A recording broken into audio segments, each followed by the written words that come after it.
So let's continue to hold that mirror up and look at our own financial journey and apply it to today's theme of discipline. And I think financial discipline is the practiced practice of developing a set of rules to achieve one's financial goals. Very much the journey that Zoe's been on. It involves making informed decisions for spending and saving. Now, it is a skill meant to make one have control over money rather than the other way around. Love that. Now, here to chat more about this is financial advisor Justin Els. And of course, we need to unpack some of those common challenges that people face. Justin, it's great to have you here with your expertise knowledge. But what are some of those common mistakes people face when it comes to investing and saving for retirement? Well, morning, guys. I would have to add to what you were saying earlier, Zoe, is not automating your savings. That's one of the first steps you can do to actually address this need of retirement and just savings in general. Because if you save what you have left, let's be honest, there's not much going to be left at the end of the month. Yeah. So setting up automatic savings is one of the best ways to actually ensure that some of your money is going towards savings, is going towards retirement to address that need. When do we start this internal conversation? Because it kind of feels like this needs to be a common thread throughout and kind of tweaked or adjusted to the phase of life that you're in. When does this begin? First job, 10% out into account. Is it really as simple as that? Or how should you approach this? And I'm speaking to those that are beginning their adult journey into the financial space. Yeah. So it's important to start, obviously, as soon as possible. But what I always recommend to my clients is seeing your savings, like have a savings budget, how much of your budget can go towards savings, but even within that savings budget, allocate it to different categories, to your short-term savings need, to your medium-term savings need, and long-term. Okay. Because we're thinking about retirement, and that's the scary thing, but then, as I mentioned, life happens.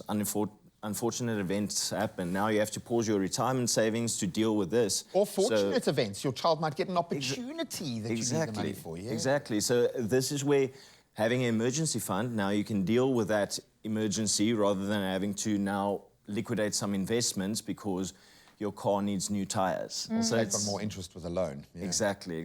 So putting those savings into different silos helps you address the different needs, whether it's going on an overseas holiday in 2 years from now or saving for a deposit on a house or retirement. All of these needs have different terms. So you can address all of them. Just make sure that this money is for this purpose, so don't start using it for this one. Yeah, for sure. It makes this intimidating task a lot more clear. I love that, yeah. And I mean, today is all about that self-development, self-discipline that comes with it, and naturally the debit order helps you to do that. But Justin, how can we use the system to benefit us, let's say in accumulation, wealth accumulation? Okay, so first thing would be to avoid overindulgence or overspending.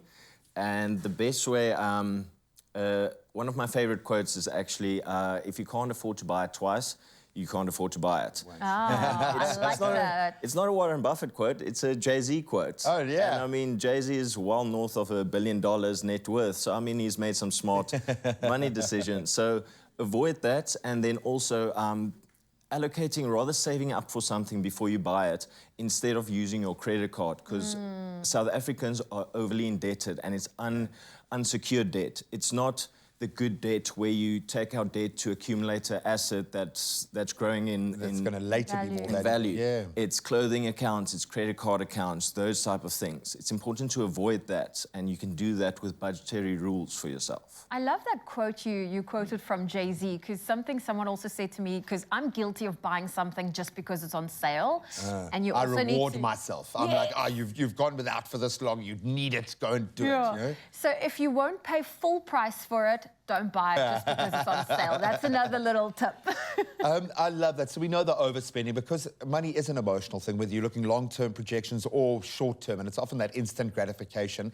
Maybe I can flip the script, because I think it is a simple equation, but you get to live in the space of being a part of people's journeys as they unlock that financial freedom. What is the difference in people's lives when they've done this? Because you get to see that manifest. How much of a difference can it make sticking to the simple principle when it becomes now your time to retire? What have you seen in your personal experience? Well, that's what I love about my job, to be honest, because I get to be a part of this journey where people come to me, they're very anxious about money, and I get to guide them. And then 5, 6, 7 years later, we're at the space where I said, remember that first time that we chatted and you were worried about all of this? Look what we've been through so far. And it's important to see my clients that do it right, they live below their means. That's as simple as that, because it's too easy when your income does grow or you have that extra hustle to rather spend it on lifestyle increases instead of allocating it to savings. So my clients that do it well, they've got a strict budget. That makes it more difficult to overspend. Not necessarily strict, just clear budget. Clear, it's yeah. accurate and it's up to date. Definitive. So they know when they can't afford something, and then it makes the decision not to buy it a lot easier. Justified. Sure. Exactly. I love that. Thank you, Justin. Thank you for joining us this morning. And you know, it's never too late to begin saving, and with enough dedication and discipline, you can ensure that you are part of that 10%. And of course, we want to make sure that you look after yourself, you have that discipline that you need to have that financial freedom, and it all starts with a plan.